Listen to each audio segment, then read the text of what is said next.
নমস্কার সবাইকে, আশা করছি সবাই ভীষণ ভালো রয়েছেন। আবারও একটি নতুন ভিডিওতে আপনাদের জানাই স্বাগত। আজ আমি যাচ্ছি আমার একটা গানের অনুষ্ঠানে। সো আমি পৌঁছে গেছি স্টেশন। এখন আমি ট্রেনে করে যাচ্ছি দমদম থেকে মেট্রো করে আমি যাব কালীঘাট।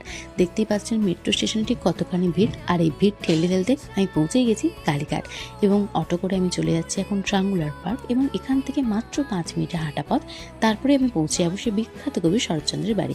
সো আমি পৌঁছে গেছি কবির বাড়িতে। দেখতেই পাচ্ছেন ওনার বাড়িটা ঠিক কতখানি সুন্দর এবং কতখানি মনোরম পরিবেশের মধ্যে ওনার বাড়ি। আমার তো ভীষণ ভালো লেগেছে, এবং অসংখ্য ধন্যবাদ জানিয়ে আমি শ্রাবণী ম্যামকে আমাকে এই সুযোগটা দেওয়ার জন্য এবং আমাকে এখানে আমন্ত্রণ করার জন্য। চারপাশটা ভীষণ ফাঁকা ফাঁকা লাগছে, তার কারণ অনুষ্ঠানের অনেক আগেই আমি ওখানে পৌঁছে গেছিলাম। এখানে আসতে পেরে এবং এখানে গান করতে পেরে না, আমি যে কি খুশি সেটা আমি ভাষায় প্রকাশ করতে পারবো না। আমার অনুষ্ঠানে কিছু মূল্যবান মুহূর্ত আবারও আমি আপনার সাথে শেয়ার করে নিলাম। ভালো লাগলে লাইক, কমেন্ট এবং শেয়ার করবেন। ভালো থাকবেন।